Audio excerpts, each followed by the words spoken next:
How's it going, everybody? Hope you're having a wonderful day, and I just wanted to give my quick thoughts on the Fantastic Four First Steps. The brand new Fantastic Four movie, the first one from Marvel Studios, and the fifth attempt at adapting Fantastic Four to live action, and also the start to Phase 6. Because you know, Phase 5 technically ended with Thunderbolts, though there was also the Iron Heart show. For movies, Thunderbolts was the last one of Phase 5. I just gotta say right off the bat, this movie really impressed me. I really enjoyed it. This was a very strong start to Phase 6. I thought the whole cast did amazing. Everyone played their parts very well. Visually, I think this film just looks spectacular, man.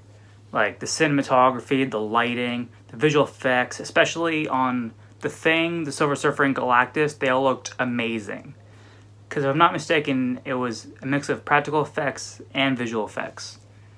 Like, example for Galactus, they had the actor actually in the costume, actually walking through the city on like a miniature, and so it just made it look so real, and it was amazing. I think The Thing, like, they actually did build a practical costume for the actor. They didn't just mocap it the whole time, so that was very good. And I'm not sure about Silver Surfer. I'm gonna talk a little bit about spoilers now, so you've been warned. So this is not really an origin story of the Fantastic Four. They quickly go over the backstory in the first like 5 minutes.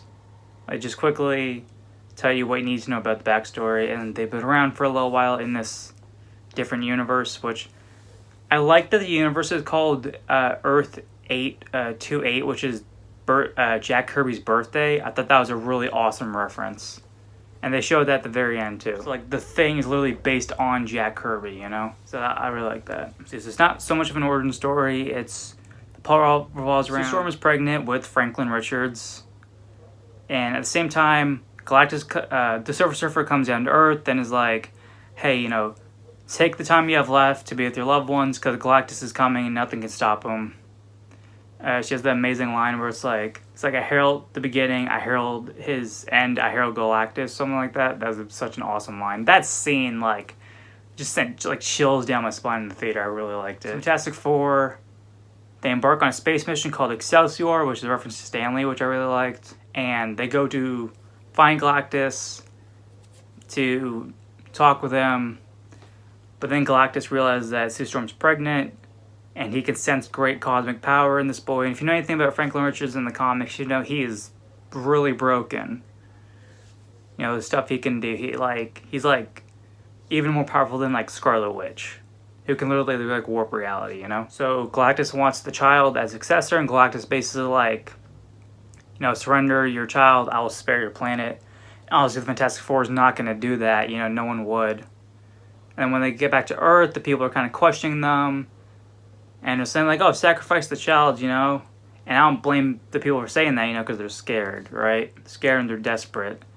But Sue Storm has this amazing speech, arousing everyone together, and they come with a plan like, it's like Patrick's plan from one of the SpongeBob episodes. Like, why don't we just take Bikini Bottom and push it somewhere else? Which is literally their plan, because early in the film, they show Reed was experimenting with teleportation. So he's like, let's just teleport the world, you know? So they get the world together to build things to teleport the world away.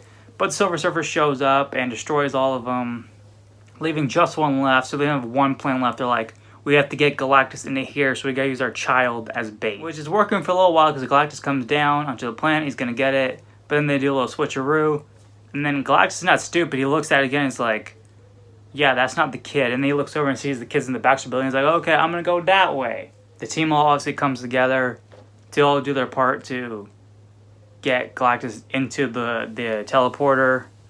You know, especially Sue Storm puts in that work, man. She is pushing Galactus with all her strength she has to get into there. And then, like, The Thing is, like, knocking down buildings so he doesn't have any support. And then, like, Johnny and Reed doing their thing. So, yeah, it's like a lot of team effort. So they managed to beat Galactus, but actually kill Sue Storm, like, using that much of her power. They put the Franklin onto her corpse, and then Franklin's reviving her. And yeah, there's a little glimpse of what his power truly is, that he can bring people back from the dead. And he's only like a couple months old at this point, you know? And then the day is saved. The post-credits scene, I think we all knew what it was going to be, especially when they said the Russo brothers directed it. So Sue is with her other child, their daughter, Valerie or something like that. I always forget this one's name. and she goes to get a snack or something, I don't remember. And then there's like an alert, and she comes back in the room, and it's like a slow reveal. You see a little bit of it right before, and the camera pans around, and there's a man in a green cloak holding the mask and looking down at the kid. And obviously it's Doctor Doom. I don't actually think that was Robert Downey Jr. because that would cost so much money to get him just for one scene. Also, they don't show his face. And there was a Doctor Doom reference earlier in the film when they were showing all the different countries. They had the sign saying Latveria, but nobody was there. So I thought that was a fun little reference. But if you didn't know, in the comics, Doom's actually the godfather of their daughter because he's the one who actually delivered her. And he also got to name her as well. So I'm glad they kind of subtly hinted at that history that is Doom's goddaughter, you know? I don't know how much that will come into play in Avengers Doomsday, but we'll have to wait and see on that. And then the other post-credit scene is just like a little like intro for like the cartoon they have like in the world, which is cute, but it's the mid one you want to stay for, you know, with Doctor Doom. And I'm very, very happy that they aren't using a fucking Iron Man mask like some people thought they were going to do. Like some people thought the design was going to be based on like some infamous Iron Man. That's what people thought it was going to look like. But no, it looks like they're going to at least use the classic Doctor Doom mask. I don't know if they're going to use the full look. I hope they do because that look is badass. But, you know, we'll find out soon enough, right? I did a video a long time ago when they announced it, but I'm still not 100% sold on the casting right now. But from the little bit of Doctor Doom we got in this movie, they at least seem aware of Doom's kind of complicated history with the Fantastic Four, which I appreciate. But, yeah, I just want to give my quick thoughts on the movie. You know, this is going to be 8 minutes anyway. But, yeah, I really enjoyed it. So what do you think of Fantastic Four? Let me know in the comments below. And be sure to like, comment, subscribe, and have a great day. See ya.